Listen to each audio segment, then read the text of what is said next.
Hi everyone. Welcome to the show, the first show of the year.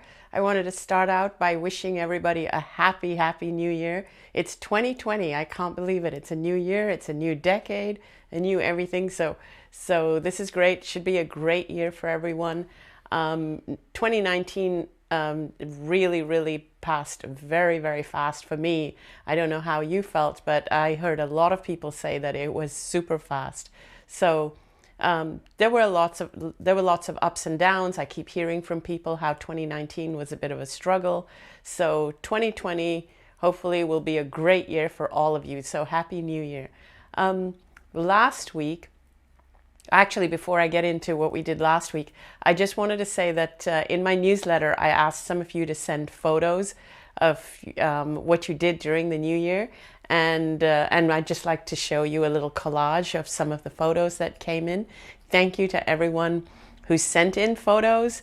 So hopefully you're watching. Here you are, because we did say to you in the newsletter that you might see yourself or see your photo on this show. So here you are.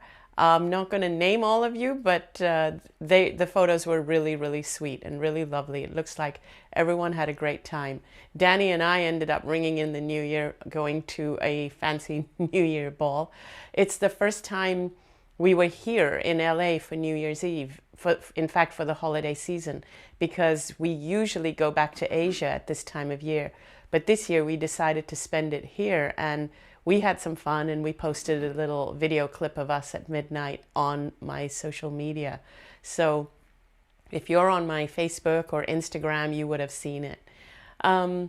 So last week, I did a special meditation for the new year, to ring in the new year. And we had the most views, or the most people show up live, than I ever have for any Facebook I've ever done. So that was really amazing for me to see. And so I've decided I will do more meditations. There isn't one today, but I think maybe every few weeks I will do some more guided meditations live with all of you, so that we can keep 2020 uplifted for all of us. The feedback I had was amazing. I love getting feedback from you. I really do, and whether it's positive or even negative feedback is really helpful for me. The only thing that I ask you is that if you are somebody who is a follower of mine, when you give me negative feedback, or when you give me something critical, just if you don't mind, just say it in a respectful way that is useful for me. That would be really helpful.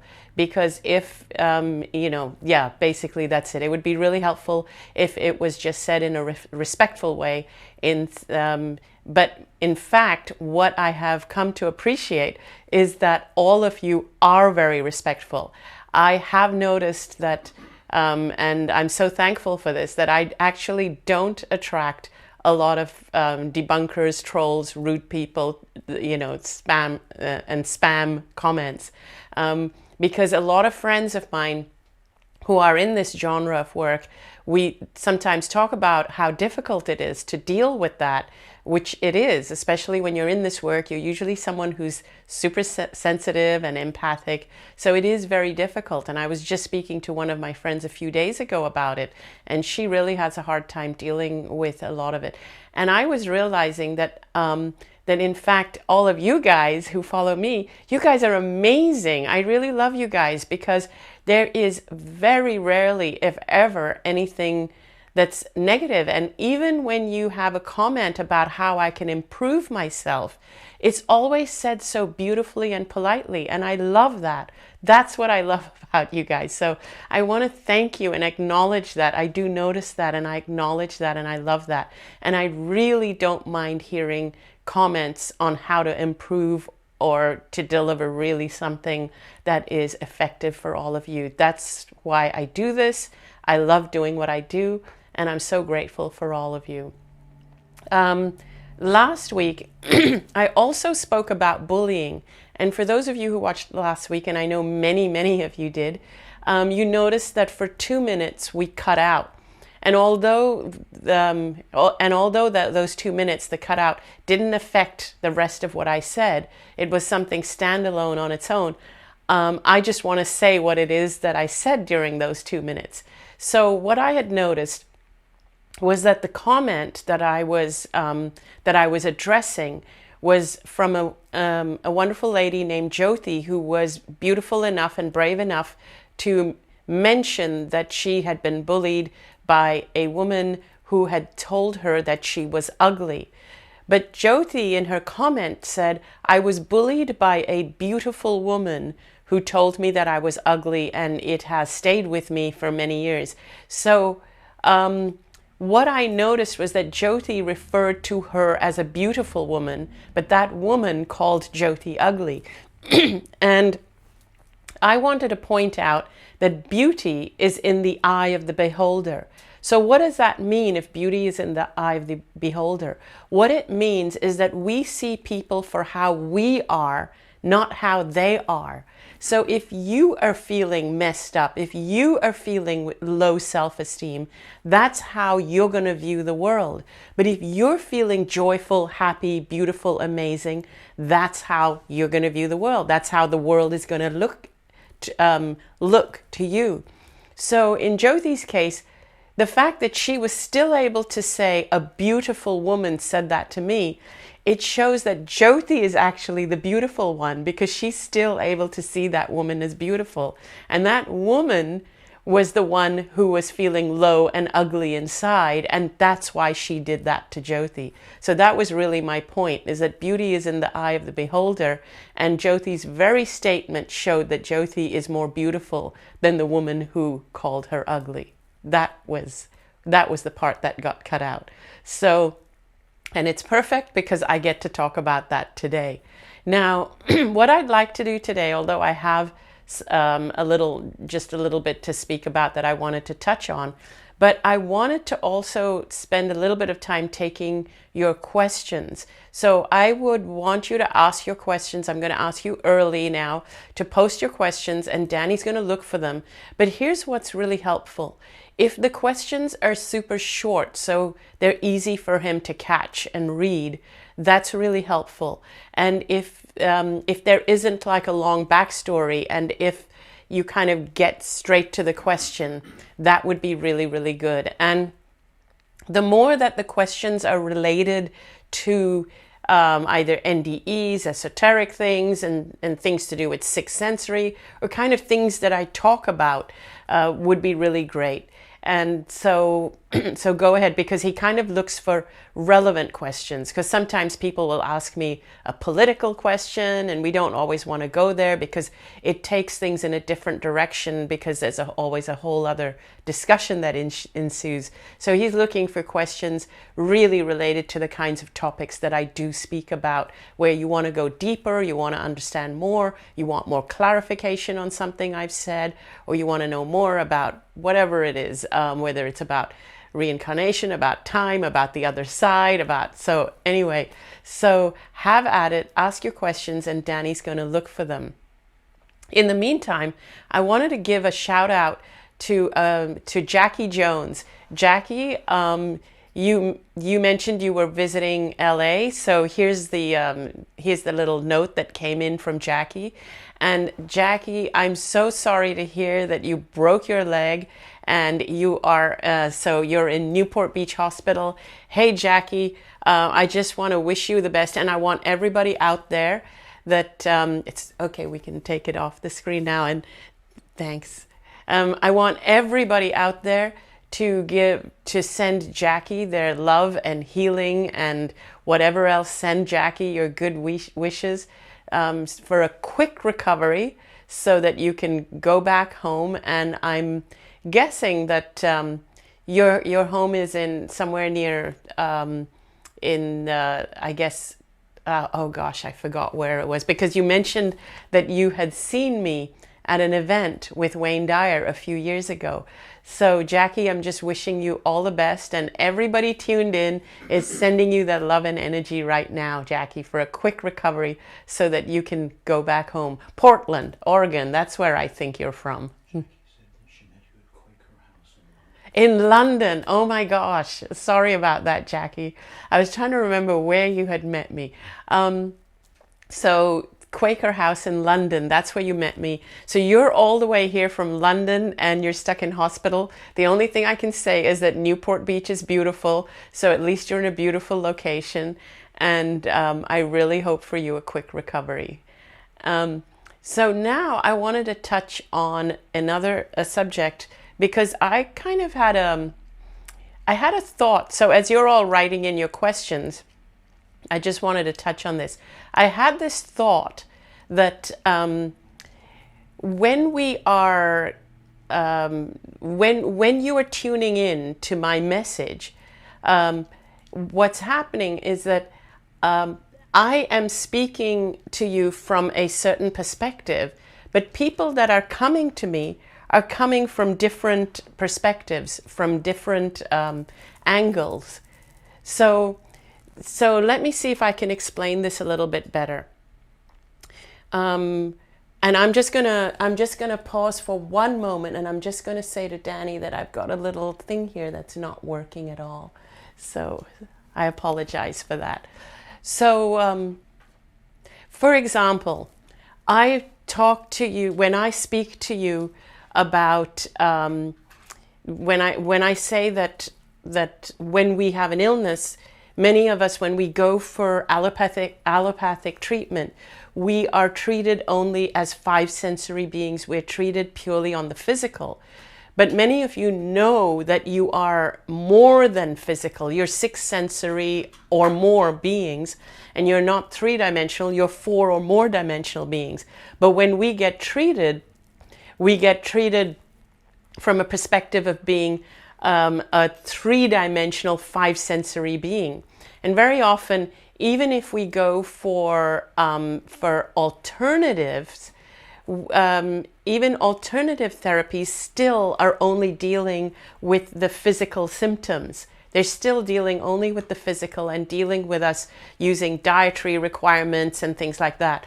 So I want to talk a little bit more about that. And people ask me, but what about dietary? What about cleanses and all? Is that effective? So here's the thing. When people are coming at it purely as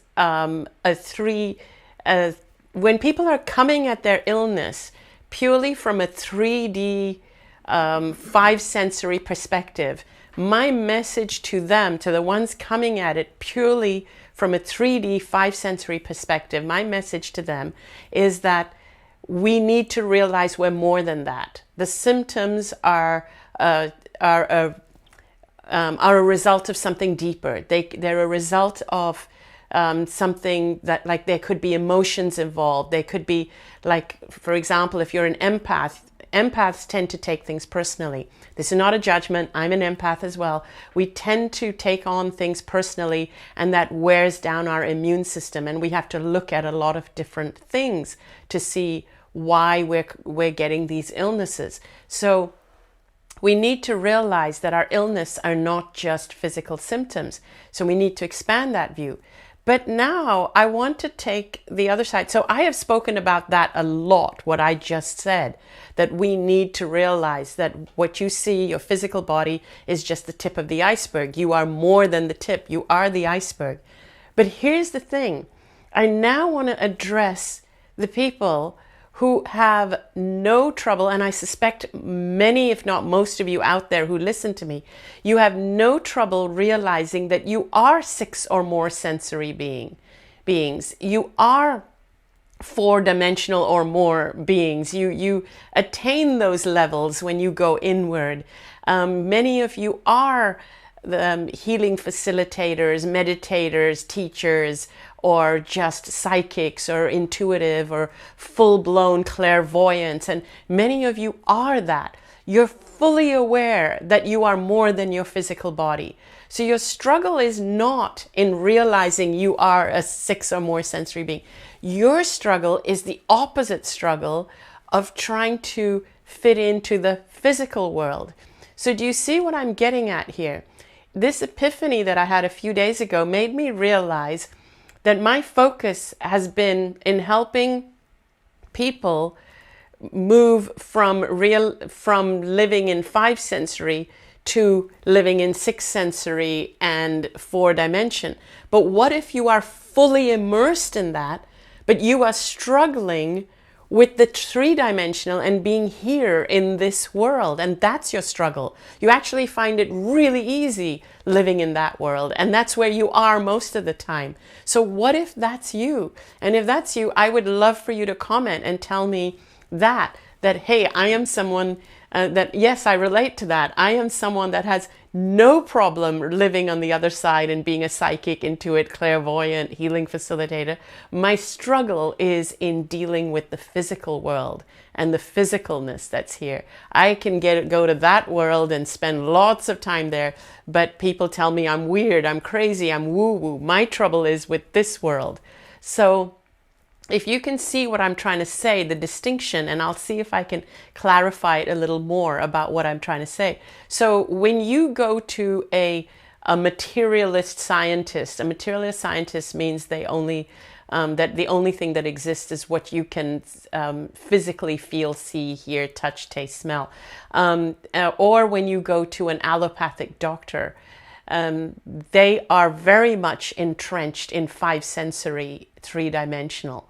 When you go to a clairvoyant, they're very much entrenched in 6 or more sensory and 5 or and 4 or more dimensional living. So these are the 2 extremes we have. But what I'm trying to do actually, so if you're up there and you're having trouble dealing with our 3-dimensional world, I am inviting you to have 1 foot on each side so that you can cope with this world. And for the people who are immersed in 3D, I'm also inviting them to have 1 foot in each side. So basically what this epiphany was that, sorry about that noise, something fell. But what this epiphany was that I realized the net result has to be that we have 1 foot on each side. That's where we really can come to the middle. However, some of us are putting that 1 foot in the physical, coming from the clairvoyant. The others are, most of the planet are in the physical and need to put 1 foot in the non-physical to really understand that we are more than 5 sensory beings. So today, though, what I want to address the people who spend most of your time in the non-physical or who struggle with the physical because you find it easier being in the non-physical. And so I want to address all of you, the ones of you who feel that it's easier being in the non-physical. And here's something that I very often have said as a joke, but it's only half a joke. I've often said to people that it's easier being dead than alive, meaning, and I'm not trying to condone suicide or any of that, absolutely not, meaning that when I was on the other side, it felt so much easier, it looked so much easier, even the idea of coming back felt so much easier than it actually is when we're here. So that's basically what I meant. So now, for those of you who are struggling, and I know many of you will relate to what I'm saying about it being so much easier on the other side. So for those of you who relate to that, many of you remember what it's like. Many of you have had near-death experiences of your own, spiritual experiences, and you're struggling with integrating it here. So the first thing that I would like to ask you to do if you are struggling with being here, and this means if you are also dealing with a physical illness, many people who are struggling being here tend to also deal with physical illnesses, and I'll explain a little bit why in a moment. But the first thing that I invite you to do is to make a commitment to be here. And this is important. When you make a commitment to be here, what I mean is you can actually sit there and feel yourself, get grounded, go back and do the meditation I did last week. Feel yourself grounding into earth and say to yourself, I have chosen to be here, so I am committed to being fully present and fully physical. Now, even though you commit to being fully here and fully physical, it doesn't take away from that non-physical part of you. It doesn't take away your clairvoyance or your psychic abilities or your intuition. It doesn't demean them. It doesn't make them less. What it does is that it makes you a stronger force over here. Because here's something that I've noticed, and I wonder if any of you have or whether you feel it. I feel it even with myself. The more that I am, the more that I relate to that side, and the more I neglect being a physical being, if that makes sense. So in other words, when I am spending a lot of time just relating to the other side and doing and channeling and focused on the channeling and focused on the messages and focused on that, and completely neglect the fact that I am also a physical being, I start to notice little things niggling in my body. So one of the things I started to notice, that a lot of people who are super in tune with the other side tend to struggle with their physical bodies. They deal with ailments and pain. And a lot of you who are watching this may relate to this, that you're super psychic, you're really good at intuiting other people's ailments and illnesses and problems and issues. You're super tuned in, you're tuned into your angels, you're tuned into your guides, but you struggle with your own physical health. And I've noticed that they struggle with whether it's arthritis or other diseases or discomforts or weight problems and so on. And I have noticed that. And the reason is you don't spend much time caring about your physical self because you're caring more about your non-physical self. I realized when I got this epiphany a few days ago was that whenever I give you exercises and messages, I am teaching you about your non-physical self. But we have to be careful not to completely neglect our physical self, because we are here and we still have to live through these bodies. And I have started to notice that the people who are super connected to their non-physical seem to have ailments with their physical. That does not mean that when you start to take care of your physical, that you will lose your connection with the non-physical. No, it does not mean that. That is a given for you. But because your focus, it's more like, it's more pleasant to be focused there than on the physical. We tend to neglect it and avoid the physical. The other kinds of physical problems we may have is issues like just relationship issues. A lot of people, again, focused on non-physical. They may go through relationship issues and all kinds of things. So if you relate to this, please let me know, where your focus is so much on the non-physical that you notice there's a lot of issues going on in your actual physical life, whether personally with your your body, with dis-ease, with illness, or with relationships, or with finances, like just all kinds of things, because you're so focused on the non-physical. So in order to shift that, because it can be a struggle, it can be a distraction. In order to shift that, the number one thing, as I said, is to make a commitment to yourself to be here in this physical body. If you want to heal your physical surroundings, the first thing is to make that commitment. Because if you don't make that commitment, what you're going to be feeling constantly when you're struggling, you're almost going to be feeling, oh God, it's so much easier on the other side. And you'll kind of be feeling that it doesn't matter if I go, and you'll be kind of waiting to cross over. And when you're in that frame of mind, your physical life becomes even more of a struggle. Let me know if you relate to me, but when you're in that frame of mind where, oh God, I can't cope with all of this, the other side is so much better, what happens is that frame of mind actually exacerbates the issues you have on this side. You're almost giving permission to yourself to leave, and so you are giving permission to your body to create even more problems for you, or your surroundings to create even more problems for you. So if you actually want to live long, and you want to have a long and healthy life so that you can continue to be the person, the six sensory, four-dimensional person that you are. You want to continue to do the work you are as a facilitator for healing or clairvoyant or whatever, and you want to be healthy. You genuinely, let's say you genuinely want to be healthy and have good relationships. You would commit to being here, and by committing to be here, what that means is that then you start taking care of your physical body. But once you make that commitment to be here, and your message to yourself is no longer, oh my God, it's easier on the other side. Oh my gosh, let me just keep tuning in and focusing on the other side and forgetting about my life here. Once it stops being that and you start thinking, no, I am here for a reason. It's just a shift in mindset.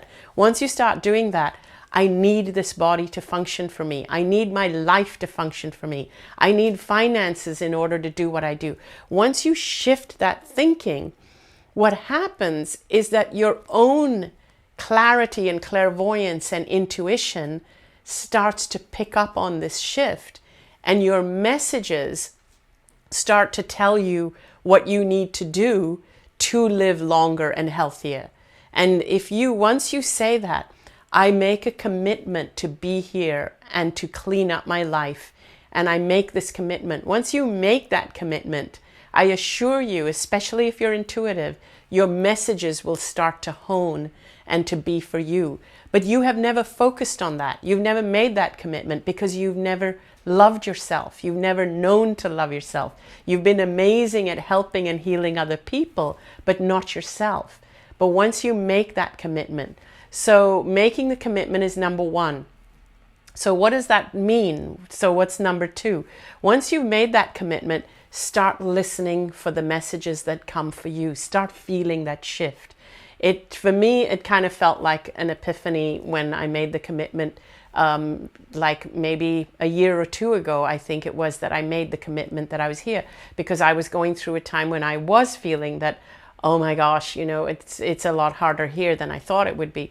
So once I made the commitment, the messages started coming through for me that of how to make my life better, how to become, generally how to clean things up. Now, here's the thing.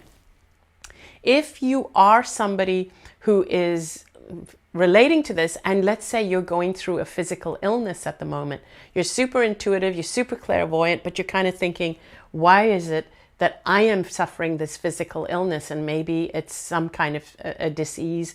So what will start to happen once you make the commitment that I want to be here? Your messages will tell you that, okay, this is the relationship you need to clean up. This is what's going on. And then you need to do the work. Your messages may even tell you that you need to eat cleaner food, or you need to eat differently. You need to support your body in a different way from what you've been doing. You need to do the work and actually listen to those messages. So number two is listening for those messages. And number three would be actually doing the work and actually following through. But when you don't follow through, don't beat yourself up. Don't beat yourself up. Just give it another day and say, I make a commitment to be here. And number four is, while you are doing this, stay passionate about the work you are doing. Stay passionate about whatever it was you were doing, being the healer. But what you will find, that as you do this work, as you clean up your own self and start helping your own self, what starts to happen is that your work will flourish even more. Your work will take off. So whereas many of us believe that if I start focusing on myself and physically taking care of my body, I'm not being intuitive, whereas it's the other way around. What happens is, once you start to focus on taking care of your body and loving yourself, you become a lot more intuitive for yourself and for everyone else. But the first step is to make the commitment to be here. Now, here's the other thing. when you are eating healthy, when you are cleaning up what you're eating, what happens is that you're doing it from the inside out. It's not because somebody has said to you. So when people are coming at it purely from the three-dimensional, the five sensory self, what happens is we very often give our power away, and we get told, you need to eat this, you need to clean up your diet, you need to do this. And we do that, and then we start feeling fear if it's not working, or we start feeling fear if we miss a dose of supplements, or if we eat the wrong food, if we get a craving for ice cream and we eat it, and then we go into fear like, oh my God, I put this in my body. That is the outside-in way of living. When you live from the inside out, what happens is that your intuition is telling you, oh, this is what I need to do. This is self-care. This is what I need to do. And when you're coming at it from the inside out, it's very, very different. And also, when you're coming from the inside out, you know that your body is actually very resilient. When you've made that commitment to be here, you know that your body is resilient. You actually know that. So if you were to eat that ice cream or drink that glass of champagne, you know you're fine. Your body can deal with it. You really know that. But the most important thing really is, after you make that commitment to be here, is to have fun. It's to find your joy. It's to start enjoying being here. Because when you're at that place where you're feeling, oh God, it's so much easier being connected to that side than this side, it means that life has stopped being fun for you. That's also what you really need to look at. Why has life stopped being fun? You need to introduce more fun into your life. So I hope that was helpful. And I'm going to also talk about the sanctuary and my platform in a little bit, but I'm going to turn to Danny now and ask him whether he has any questions from you, because I'm aware I asked you to post your questions. Hello, everybody. There were a lot of questions, but they've all scrolled away in the last no. 20 minutes. I've been trying to find them. There's two questions. One was related to bullying. I do apologize. I don't remember who the querent was. But the question was, how do you deal with bullying in the workplace? When you have, I'm paraphrasing, you have a lot of colleagues. One of them is particularly belligerent and spends all of their time telling everybody else in the team how utterly useless they are, and when the boss of the organization is frightened of the bully. How do you survive in an environment like this? That's a tough one, because I've been through an environment like that where the boss was the bully, actually, and and it was really hard. And I would, in fact, ask the listeners here, have any of you been through that? And what suggestions can any of you have to help this querent? Because I want to see you being helped. I don't want you to have to quit your job because of the bully. And one thing that I can actually suggest doing, which I found helps me, but it may seem a little strange, but I'm going to suggest it to you anyway. What I would do if it was me is that I would start to visualize, perhaps every evening or every night before going to bed, I would visualize the bully saying things differently. I would visualize the scenarios that I had that day in the office with the bully, but visualize the bully saying different things, like more kind, loving things. But I will also visualize the bully surrounded in beautiful loving light. I would even visualize myself sending love to the bully. The other thing I would visualize is maybe the soul of the bully and my soul having a conversation with each other, and what would they say to each other. And you can have your soul saying to the bully, wow, you're really hurting me. Why do you feel the need to do that? And just do that every night. And what I have noticed is that it actually works when I do that with people. Their energy towards me changes. Maybe it's because my energy towards them changes. But ask the soul of the bully in your visualization. Why do you feel the need to do that? And then listen and see or hear, what does the bully say? What is their soul saying to you? And trust it. Trust it as truth. They could be saying anything, you know, like something interesting. If you're frustrated with your boss as well for not reacting, allow your soul to ask your boss's soul, like, why don't you care? Why are you not reacting to this happening in your office? So try that, and I'd love to hear if it works. And I'm sure your question has helped a lot of other people going through things like that. Do we have other questions? There are a couple of comments. Dan Gilman. Mm-hmm. Right. Dan Gilman, he's put out a shout out to us saying, I cannot email your organization, and it says that your website and email is down. Ooh. I think Dan may have got the wrong email address and the wrong website. The website for Anita is www.anitamoorjani.com. That's ANITAMOORJANI.com. So just try that out, Dan. I think you may have typed it in wrong. And there's a contact us page. If you click on that, yes, somebody will get your email like very, very quickly. Exactly. Somebody in the team. Now, relating to emails, yes. I've had another email and it's a complaint. Oh. They have said, and it's obviously aimed at your technical team, Anita is such a warm, vibrant person. Her effervescence and her energy shines through, but you have chosen too blue a background. Please give Anita a warmer color background which will be more in line with her effervescence and her glowing energy. Thank you. Thank you for that feedback. So I'm hoping that next week I will be sitting in front of the garden again, like my previous videos from before Christmas.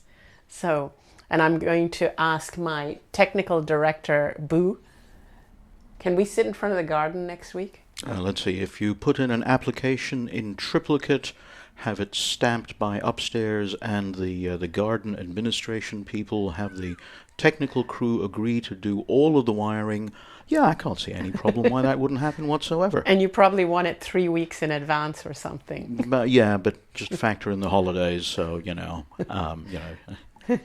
So there you have it. So next week we're going to be with that vibrant, warm, and thank you for that comment. So I wanted to mention something about the sanctuary and the platform, but unless you had another question. There is one more question which I've been able to find while I've been scrolling backwards here. And it's from Julie, and says, how do you deal with the fear of getting old? I was sick and in the hospital last month, and the fear of my body getting old and breaking down just got to me. Oh gosh, Julie, my heart goes out to you. It really does. The thing is that one of the things I always say, it's a very real fear. Everybody has it. I know that one day, I'm already getting older, but I know that one day we will all get there. And both Danny and I are dealing with aging parents who are, we're blessed that they're still alive and with us. And so it's a real fear. It's a challenge. What helps is having a tribe. It's having people around you. It's having people who are of the same age or also younger people around you, helping you or entertaining or just people around you so you're not alone. I think the worst thing is getting older and being alone. That is really the hardest thing, not the worst thing, but the hardest thing to deal with. So if you're able to surround yourself with people, that would be really helpful for you. The other thing is, do whatever exercise you can that you're capable of to just keep your body active. Movement is very, very important. Remember, I talked about making a commitment to be here. Part of that commitment to be here means keeping your physical body moving. One of the things that people who are especially in tune with the other side, which I've noticed is a common trait, and I have a tendency to do that, is that when we're constantly in touch with the other side, we tend to neglect the needs of our physical bodies, which is what I was just talking about. But one of the biggest needs is movement. It needs to move.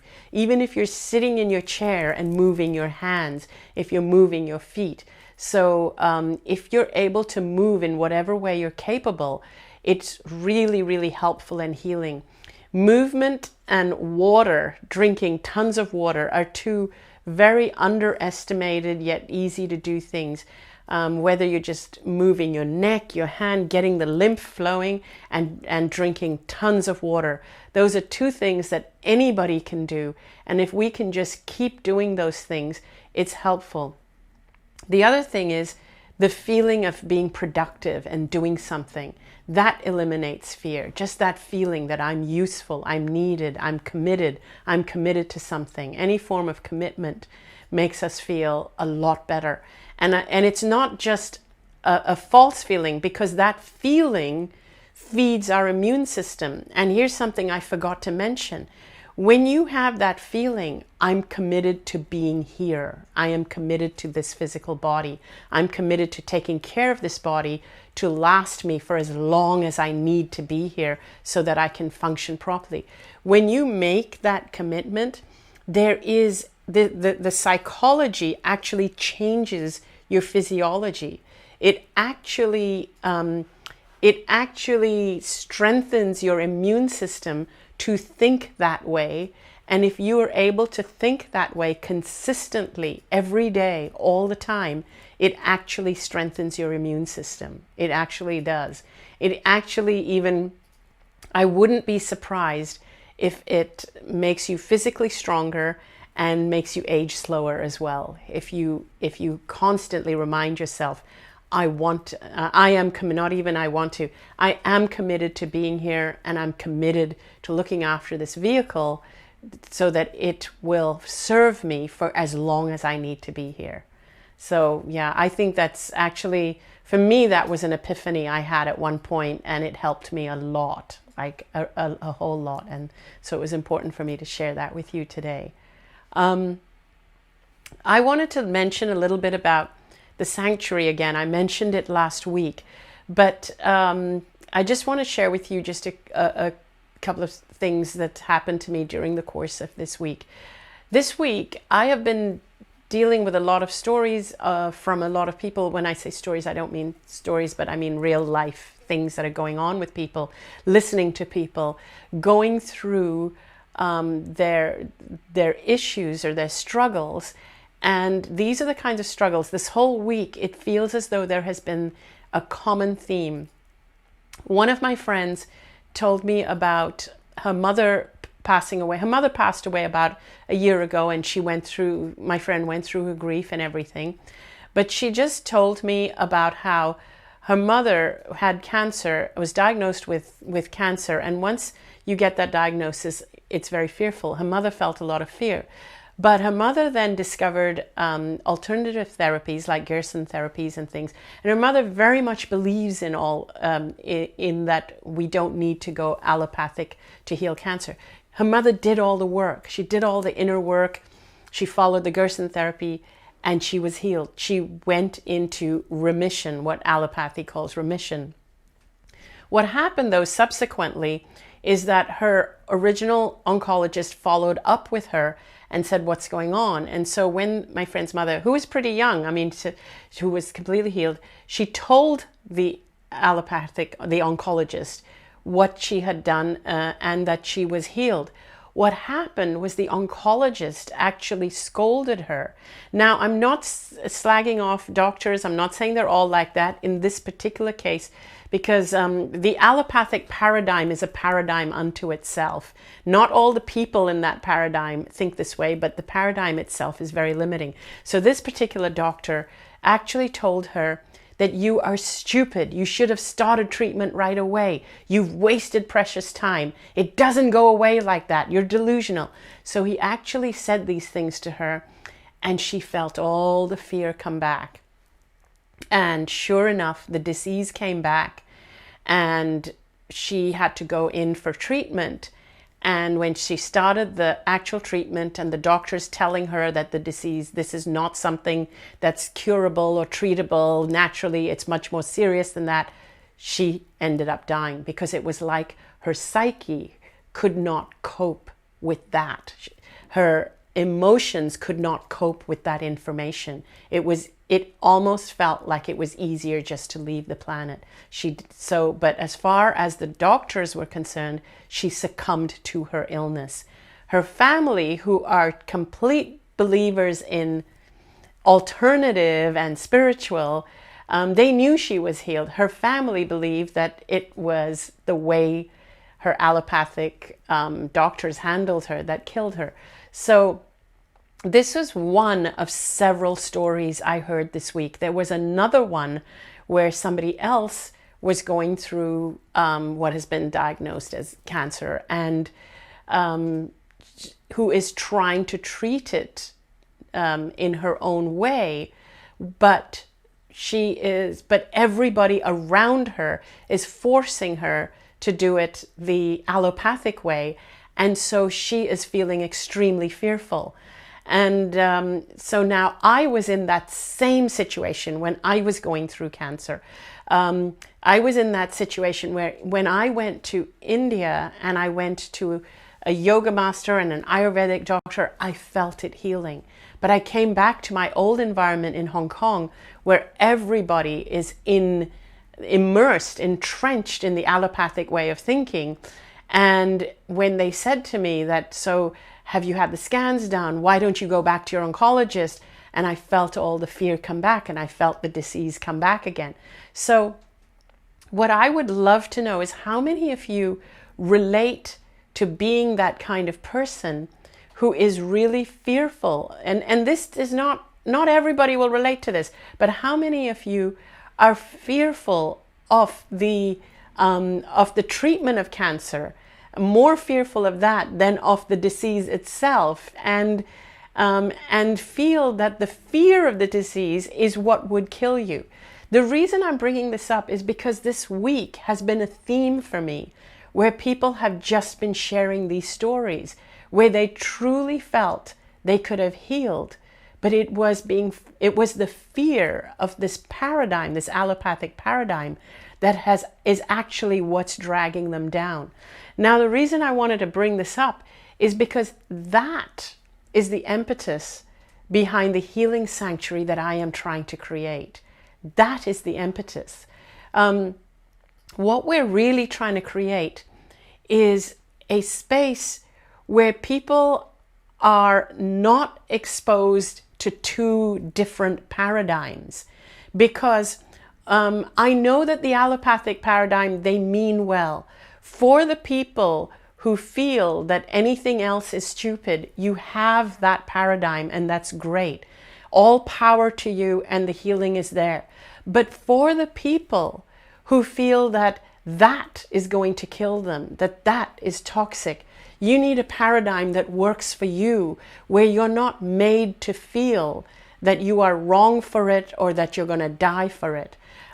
So that is what the healing sanctuary, that is the impetus behind the healing sanctuary, where I actually want to attract not just healers, but even doctors, scientists, energy medicine people with diagnostic tools, but who do not operate in the same way that allopathic oncology operates, where we do not even use the word cancer, where we look at everything as just an imbalance in the body that needs to be balanced, where we look at everything as, oh, we need to increase healing, we need to strengthen the immune system. It's not about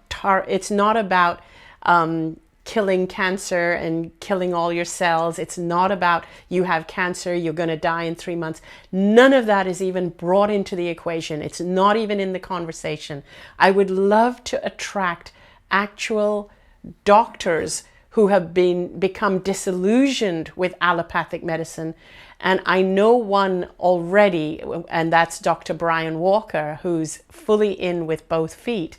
But I am looking for something that can offer proven track records of healing people, but in a whole different way, a whole different paradigm where people don't feel fear, where they are surrounded by people who think the same way they do, where nobody's going to throw you under the bus and say, you now got to go, oh, this is too much, you got to go see an oncologist in an allopathic hospital. Nobody's going to do that to you.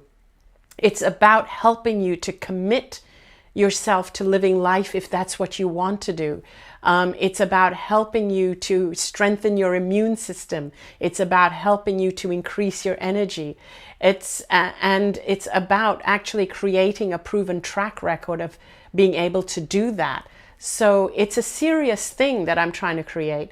And it is driven by something I have been through myself, and I know what it feels like. So I was never sure whether I was unique to that. But this whole week I've been hearing stories from people who have been through and are going through the same thing, which is why I feel it's so needed. It is so needed. There are people who just cannot cope with the allopathic way of dealing with such diseases, right down to how they label such diseases. There are people who just with the diagnosis is enough to kill them. Here's the other story I heard. I forgot. This is the third one that I heard this week. Was a friend of mine told me that her cousin was dealing with some kind of illnesses, and he was okay while he was dealing with it with naturopathic doctors, and he seemed to be improving. Then he went to an allopathic doctor, and it was diagnosed as leukemia. And as soon as he got the diagnosis of leukemia, he couldn't deal with it. And he was actually improving while he was doing the naturopathic. But as soon as he got the diagnosis that it was leukemia and was told that with this kind of leukemia, you may only have about 3 months, he literally died within a week because he couldn't cope with that. So I took it as a sign that all these people were coming to me with these stories. I took it as a sign as, no, you're not the only one who went through that, feeling that way. And that is why this sanctuary is needed. Now, here's the other thing I want to tell you. I am nowhere near having this sanctuary built. I wanted to share that with you so you understand what it is I'm trying to do. I need people to help me literally at the ground level. How do I create such a thing? How can we make it happen? How do we get funding? How do we make it accessible to people I don't want it to be like something that's just for the super rich. I want it to be accessible to people for whom the natural way of dealing with it just doesn't work for them. In fact, that is what's going to kill them. That's who I want it to be for. How do we do that? Who knows? If there's anyone out there who knows how to do that, I would love to hear from you. And if you are somebody like that, please send an email to sanctuary@anitamoorjani.com. Now remember, at this point, I'm not looking for healers or people to work in the sanctuary after it's built. I'm looking for people to help me to create something like that, to actually create it, some brick and mortar places or convert places to be like that. So that is what I wanted to share with you. Write to me at sanctuary@anitamoorjani.com. So that's what I really wanted to leave you with. Thank you all so much. And just know that if you've written questions in the comments and I haven't got to them, don't worry. I do read through them and they help me. They really help me for the subsequent week's shows. They'll help me for next week and the following week. And another piece of good news I have, though, is that we are very close to building our online sanctuary, which will be kind of halfway to what I really want. But the online sanctuary will include a lot of things, which the real sanctuary would too, about teaching you how to love yourself, which is so important for your immune system. So the online sanctuary will be for everything. It'll be for healers, healing facilitators, teachers, practitioners. It'll be for people going through illnesses. It'll be for people who feel fear of illnesses. It'll be for people who know they are sixth sensory beings but are struggling with living on this world. It'll be for for empaths. It'll definitely be for empaths who are struggling. So that online sanctuary is probably about 2 weeks away, right, Boo? I'm hoping, keeping my fingers crossed. Yes, dear. He's working with a very proficient IT person, and I think she's pretty amazing. So I've actually got three people that we're working with. Oh, good. Yes. So we'll have it up for you as soon as possible. I'm super excited about it. So thank you all again for tuning in, and I can't wait to see you all next week. Have a great week, and we'll be sitting in front of the garden next week. Bye. You know, you can't end the show yet. Oops. Okay, sorry, I forgot. See what happens, when we have holidays and all. Yeah. You know, it's like that. You can't. It's so hard to get good help nowadays. I know. It's so hard to get good. We never talked about the cruise, and there's lots of people asking about the cruise. Oops. So, if you're signed up to Anita's newsletter, you'll find out more information there. If you haven't signed up, go to Anita's website and sign up for the newsletter. Next week, I want to run a little competition or a little quiz or a little test or something. I don't know what you're going to call it. But in the meanwhile, if you've enjoyed today's show, please leave your comments in the space below. Anita's now pointing down. See, at least I got that right. Exactly, absolutely. And please let us know what do you think about the show, and anything that you'd like to see added in the future. We already know that next week's show is going to be in front of the garden. So thank you very much for tuning in. I'll give it back to Anita to blow kisses at you. Thank you so much. I can't wait to see you all next week.